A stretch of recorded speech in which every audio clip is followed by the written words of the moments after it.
अस्सलामुअलैकुम बिस्मिल्लाहिर्रहमानिर्रहीम। शुक्र अल्लाह का कि करीब करीब 30 साल काम करने के बाद आज अंजुमन से रिटायर हो रहा हूँ। और ये बिल्कुल अल्लाह की हमारे ऊपर बहुत बड़ी मेहरबानी है कि अपने तमाम नेमतों से हमको नवाजा, नाम दी, इज़्ज़त दी, शोहरत दी। यहाँ पर जब मैं एमए कंप्लीट किया तो मुझे अब्दुल करीम साहब, professor retired principal, Nehru college Hubli, उन्होंने बताया कि आप भटकल क्यों नहीं जाते, एक अच्छी इंस्टीट्यूशन है, अच्छी मैनेजमेंट है, तो वहाँ भी एक इंग्लिश हैंड की ज़रूरत है।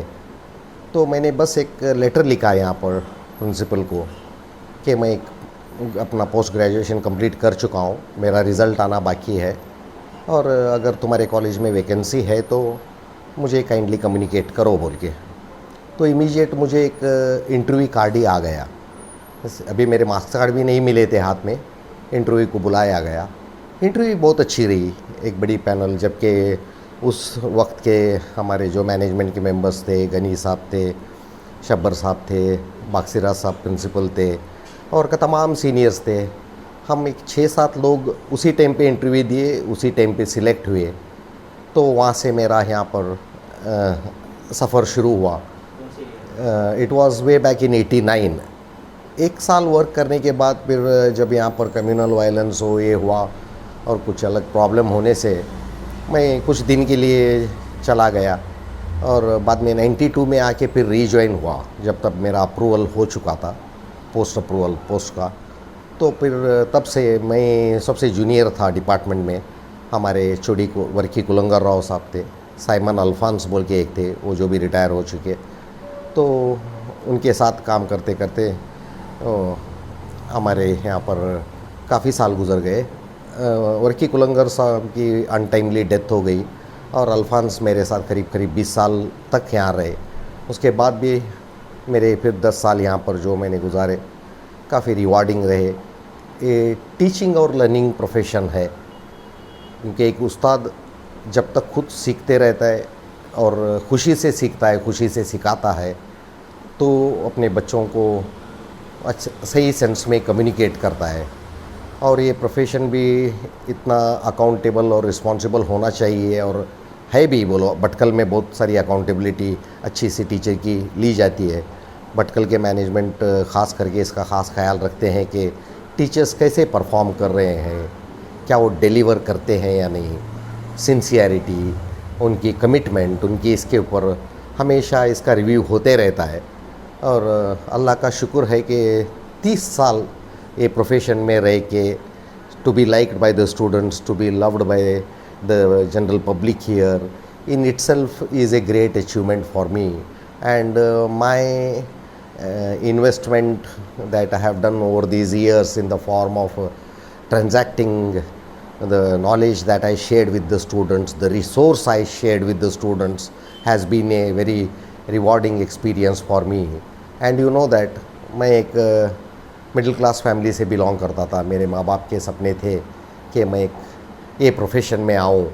उन्होंने काफ़ी तकलीफ़ें देख के सहते हुए हमें पोस्ट ग्रेजुएशन कराए, और हमेशा ये सपोर्ट करते रहे कि ये बहुत एक नोबल प्रोफेशन है बेटे, तुम्हारे लिए बहुत सूटेबल भी है, क्योंकि मेरे कम्युनिकेशन स्किल्स पहले से ही अच्छे थे।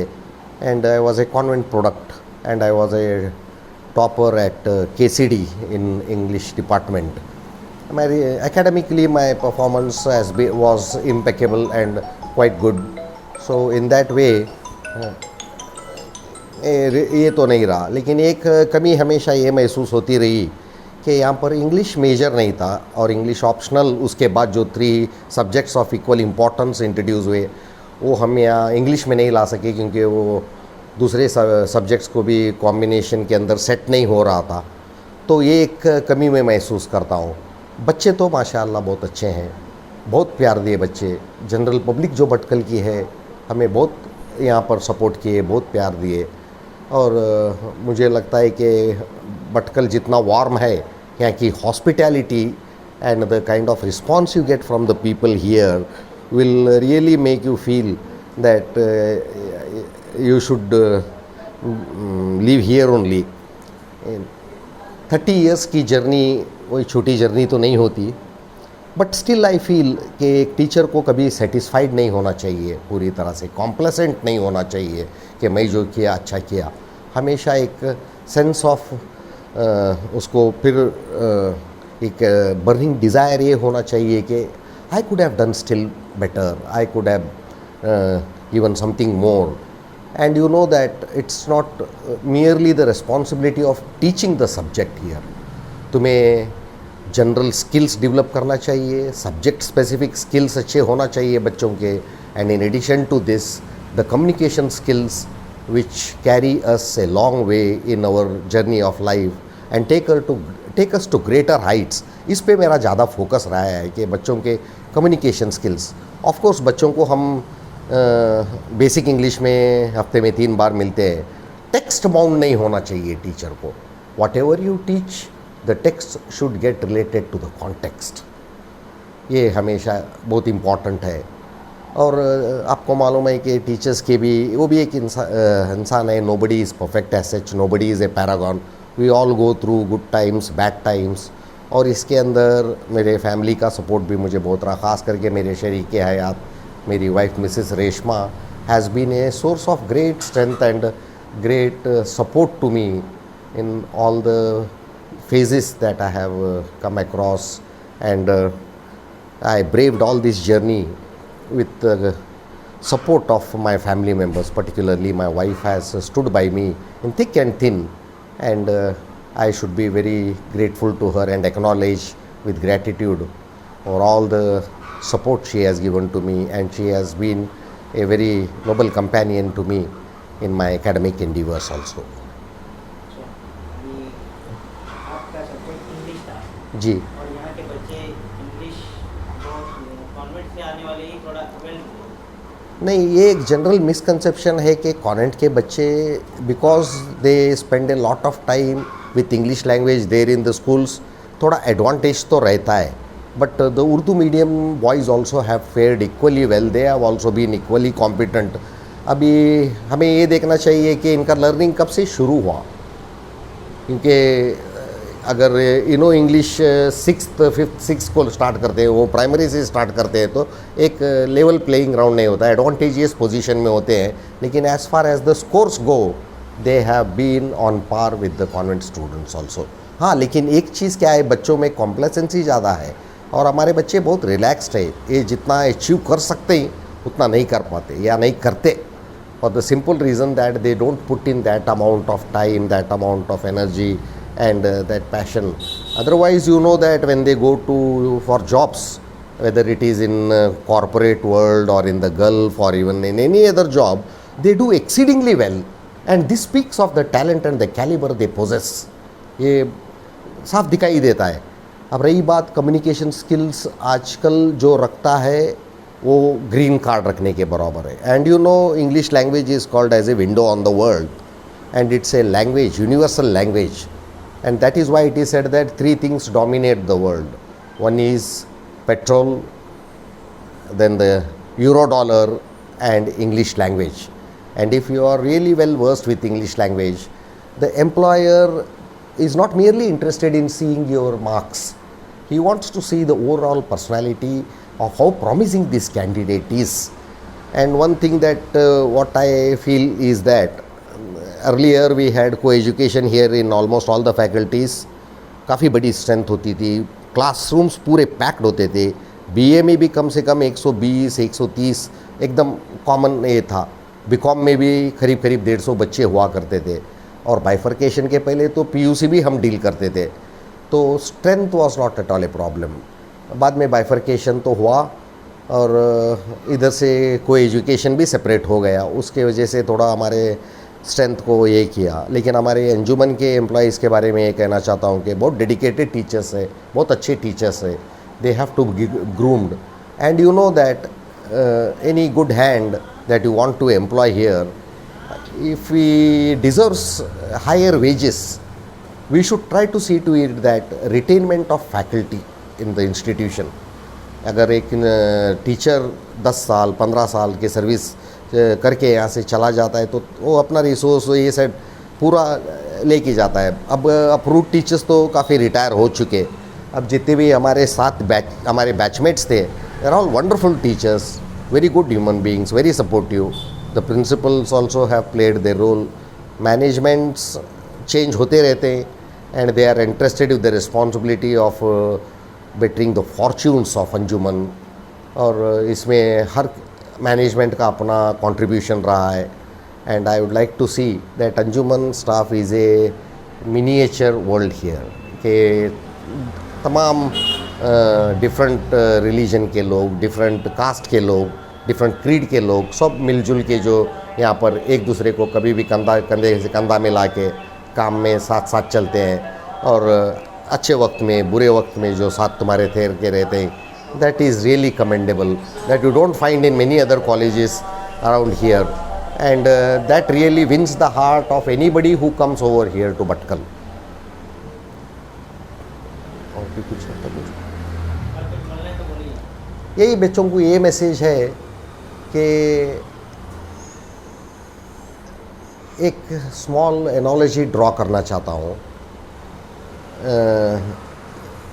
It's a story about a few young boys who were not able to really do much in life. Whatever they did, they could not really succeed well in that.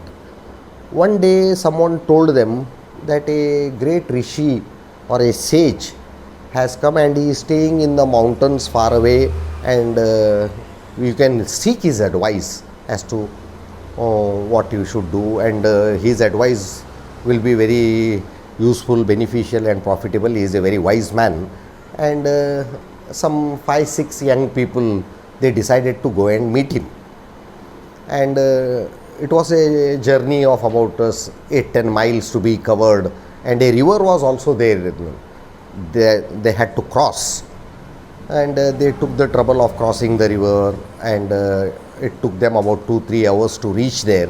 And when they went there, the man received them with in a very hospitable manner, with kind words, love and all.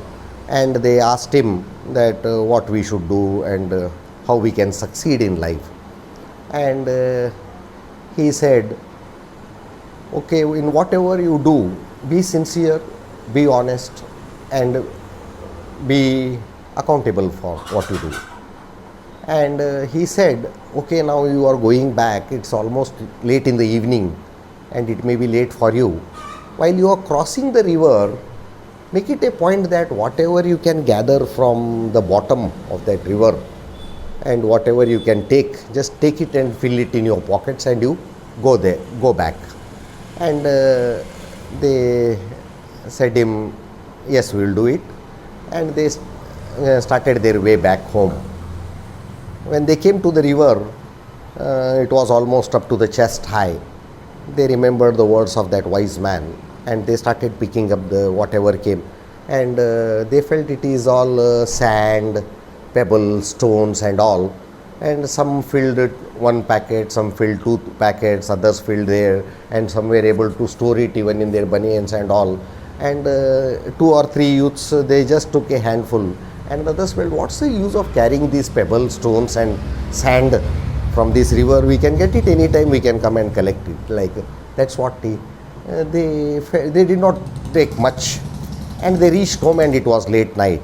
Morning when they woke up, they saw that whatever they had collected, वो जो लिए थे river से, it was all diamonds, precious stones and gold that was there in the river that came to their hands.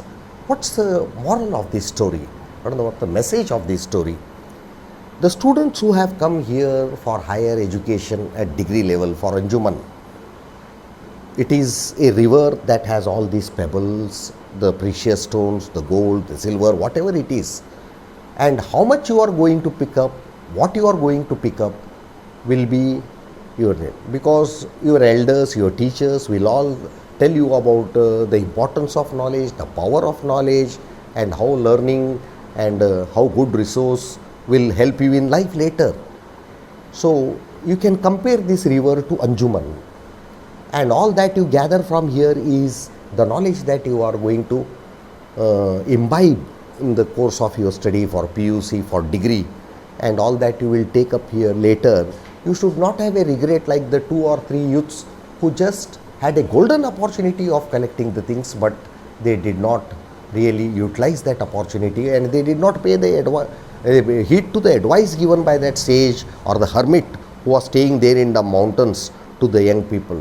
Now what I can tell to my students is that time, facilities and opportunities don't come again and again in life. Time is very cruel, very precious. When you value time, time values you. Opportunities, they say, knock at your door, but you keep the doors and windows closed. How many opportunities will keep on coming? See to it that nowadays it's a age of all-rounders. You cannot just be good in one thing and neglect other things. If you want to get selected in a cricket team, if you are a batsman, you are a bowler, you are a good fielder, and you are good in various other things in cricket, your chances of getting selected in the teams will improve, and you will be a very valued player in the team, and that will definitely pay you line. And in life also, what is important is that try to see that you redefine your priorities in such a way that only one door or only one option should not. Now in this globalization era, plenty of avenues, plenty of opportunities are open before you. ये तो रहेंगे. बच्चों को सिर्फ इतना ये है कि 3-4 years of hard labor and then a smooth sail in life. Whether you want to choose that or now you want to enjoy and just don't make yourself accountable as far as time, facilities and opportunities are concerned, and later have a sense of regret that Allah had given me all that at that time, and how unfortunate I am that I did not really make a judicious use of all the things that I had before me, because Allah is going to judge you by the facilities, opportunities and the time that He has given to each individual. So learn to value these things and be sincere to yourself, be honest, and see to it that nothing changes by itself unless you have a desire to change. That is why the famous poet Allama Iqbal said, आज तक अल्लाह ने उस कौम की हालात नहीं बदली या तकदीर नहीं बदली जिसको खुद को बदलने का ख्याल ना हो. तो खुद को बदलने का ख्याल जल्दी से जल्दी बच्चों में अगर आ जाए. और यहाँ पर एक और चीज़ नोटिस क्या होती है कि हमारे बहुत सारे भटकली बच्चे अच्छे एफ्लुएंट फैमिलीज से आते हैं और उनके पास ये भी अपॉर्चुनिटी है कि अच्छे से अच्छे कॉम्पिटिटिव एग्ज़ाम्स को अपीयर हो और ब्यूरोक्रेटिक अच्छे पोजीशंस में जाए. अभी वो अवेयरनेस आया है बच्चों में, अभी ये कर रहे हैं, but we are, I think we are still, we have missed that out in a big way. At least उसको कंपेंसेट करने के लिए what we have lost, we cannot just keep on regretting over that. What we can achieve, there is a world before, open before you. तो बच्चे अगर ये भी IAS, IPS, KAS, Indian forest service, बहुत सारे और, क्योंकि सिर्फ गल्फ जाना या कॉरपोरेट वर्ल्ड एंटर होना ये एक ही ऑप्शन ओपन नहीं है. जहाँ पर भी हमें अपॉर्चुनिटी मिलती है, जर्नलिज़म है, लॉ के डिग्रीज़ है, अच्छे लॉयर्स प्रोड्यूस होना चाहिए भटकल में, क्योंकि भटकल में इतना पोटेंशियल है. भटकल के पेरेंट्स भी बहुत बिग वे में सपोर्ट करते हैं अपने बच्चों को. They can provide those things which many other students are deprived of getting these things in life. So that is why I feel कि हमारे जितने गर्ल स्टूडेंट्स अच्छा रिजल्ट निकालते हैं, simple reason is that they work, they study a lot.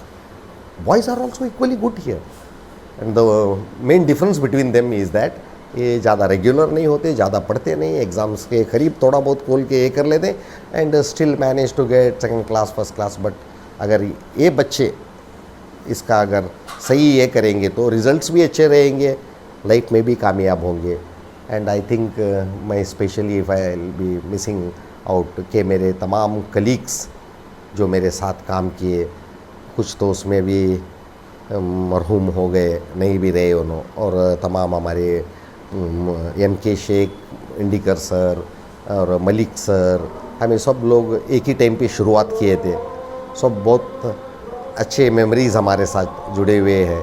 छोटे मोटे कौन से भी ये रहे डिफरेंसेस हो तो बहुत कॉमन है, बट हमारे ये बोल सकते हैं कि पूरे हमारे जो वो हमें फ्रेंड्स हैं एक दूसरे को हमेशा साथ देते रहे और हमेशा हमें एक दूसरे को इनक्रेज करते रहे.